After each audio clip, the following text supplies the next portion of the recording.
This freedom that Yeshua was talking about comes through an intimate relationship with understanding that the truth is not just mere information.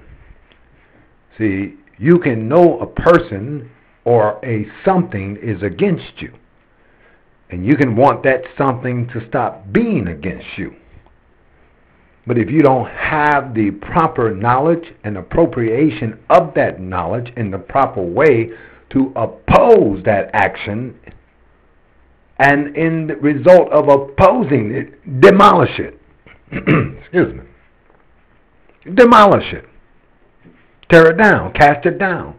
As written by the apostle, we are to cast down every thought that does not come into the obedience of Mashiach. See? Let this mind be in you that was in Mashiach. Let this mind that activates action to produce a result desired be in you that was in Yeshua. So Yeshua said, I am the truth. Now you can't look at this in a fairy tale manner. Yeshua said, I am the truth, the actual reality of divine order, because that's what truth is, the precepts of divine order. Everything I do influence the actuality of the Father. Everything I do represents the behavior of the Father within me.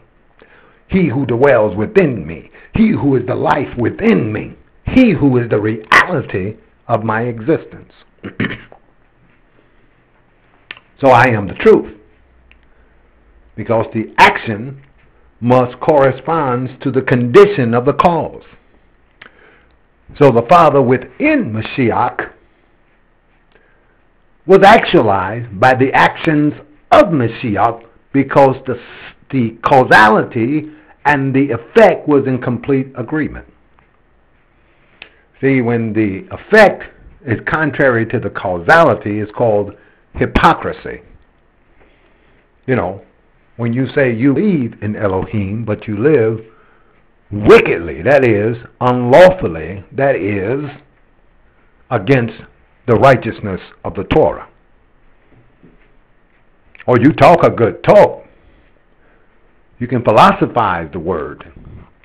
You can talk about how the New World Order exists, and it's true.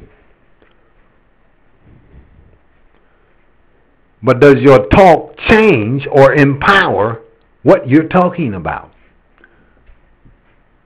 If you're opposed to the New World Order, then your actions would be to destroy its building. And if the information that you have is not destroying the building of the New Order, then that information is worthless. That is, if you oppose it. If you don't oppose it and you are in agreement with its building, then your actions should assist in that building. If it doesn't, then your knowledge and what you know is worthless. Any knowledge that does not produce a result is no knowledge at all. And this is how we get deceived by men's person. Dress up. Learn to articulate. Learn to speak the Hebrew. Baruch atah Yahuwah Liolam Bayat. You see, it's a performance. And we get all welled up in the eyes at this articulation. We get, oh, he's so deep, simply because he knows how to say words beautifully. This is not what we're Messianic Hebrews for, to look a certain way, to dress a certain way, to talk a certain way, to impress people in order to gain their allegiance to us. No, the teachers of Yahweh, the ministers of Yahweh, are to be anointed with the power of His Spirit. Yeshua said, the Spirit of Yahweh has anointed me that I might declare the good news of the kingdom, that I might liberate those that is in prison. See, the anointing upon you has a purpose. And if you're not affecting that purpose, then having the anointing means nothing. Yeshua said, I came not to destroy the law and the prophets, but to fulfill. Did he fulfill it? Yeah. See, that was his purpose.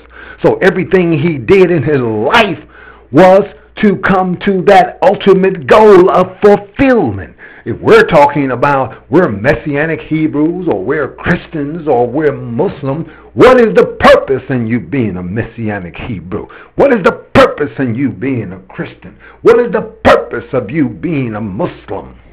Because if you're not achieving the goal of Islam, that is, this righteousness that was taught by Muhammad, if you're not achieving the righteousness of the one called Jesus in your Christian religion, if you're not achieving the righteousness of Yahuwah Elohim as a Messianic Hebrew, if all you got is talk, then I doubt if you have the truth. Because the truth is powerful. It has a two-edged sword. It is able to pierce and divide and cut and slash away anything that opposes us. Now I understand why in this so-called spiritual movement there is no movement. There is no organization. There's just people talking and debating. Debating about whether we should say Yeshua or Yeshua or Yahoshua. Debating about whether we should put up the Christmas tree or burn it. There's no debate. Burn it. And take it right in the middle of the street and do it. But there is no movement, no organization. When I was in the revolutionary movement and revolutionary thought, I studied Sekou Touré. He said, organization is the essential means by which a people are to lift themselves up above the grips of their oppression. I found that to be true. So for the last 25 years, I have attempted to organize. But we have a generation now, it's so-called a hip-hop generation. It's a very arrogant generation, rebellious generation, a generation that turns from the counsel of their elders, sheep that don't want a shepherd, who think they're born innately with this incredible knowledge, and for the most part, all they have is lip service, rapping. There's no power in rapping. There's power in movement, in taking what you rap and apply to produce a righteous result. I don't want to hear your music. I want to see how high you can sing. I don't want to look at your zits or look at how beautifully you can dress as a Hebrew. I want to organize. Are you ready to organize? I'm asking you.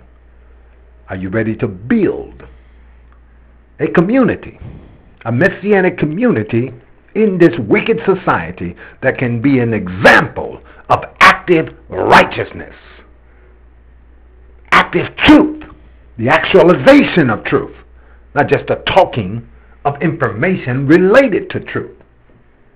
This is what you must ask yourself. Because in knowing the truth, there's an actuality of truth, and in the actuality of truth, there is a product, a result of that truth being in you and flowing from you. Understand this. Because I'm 50 years old now,